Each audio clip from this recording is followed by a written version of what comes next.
बहुत समय पहले सुखपुर नामक गांव में आदित्य नाम का एक युवक अपने पिता धर्मदास के साथ रहता था। उसका नाम आदित्य था, लेकिन उसकी बुद्धिमानी पर अक्सर संदेह किया जाता था। वह कभी कभी मूर्खतापूर्ण व्यवहार करता था। हमारी शादी कब होगी?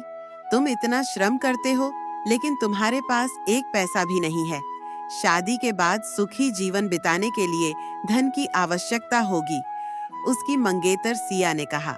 लकड़ी काटकर और दूध बेचकर जो पैसे मिलते हैं, मैं अपने पिता को दे देता हूँ। उनसे कुछ पैसे मांग लूंगा। पैसे मिलते ही हम दोनों शादी कर लेंगे और एक छोटा सा घर ले लेंगे। तुम्हारे पिता कभी तुम्हें पैसे नहीं देंगे। तुमने कई बार मांगा, लेकिन उन्होंने कभी दिया नहीं।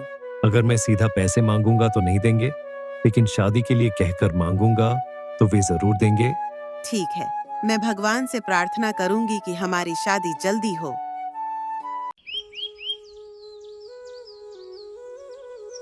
इस तरह आदित्य अपने पिता के सामने शादी की इच्छा जताता है, लेकिन उसके पिता साफ इनकार कर देते हैं। मैंने इतने दिनों से आपकी सेवा की है, लेकिन आप ऐसा कह रहे हैं, मुझे बहुत दुख हो रहा है। अगर तुम नहीं रहते तो एक बैल ले आता, वह सारा काम कर देता। तुम जा सकते हो। घर से बेघर होकर निराश आदित्य सीधा सिया के पास जाता है। मुझे पता था कि ऐसा ही होगा। मुझे लगता है उन्होंने कभी तुम्हें अपना बेटा माना ही नहीं।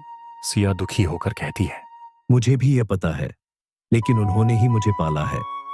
खैर, पिता की बातों को छोड़ो, हमारी शादी जरूर होगी, लेकिन मुझे 1 साल का समय चाहिए। पहले मैं काम करूंगा, फिर पैसे इकट्ठे करूंगा, उसके बाद हम दोनों शादी कर लेंगे।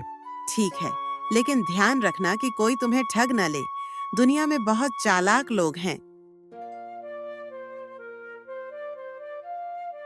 इसी बीच आदित्य जंगल में एक बुजुर्ग महिला सावित्री अम्मा से मिलता है, जो लकड़ियां बटोर रही होती हैं। अम्मा, आपको इतनी मेहनत करने की जरूरत नहीं है। ये लकड़ियां मुझे दे दीजिए, मैं आपके घर तक पहुंचा दूंगा।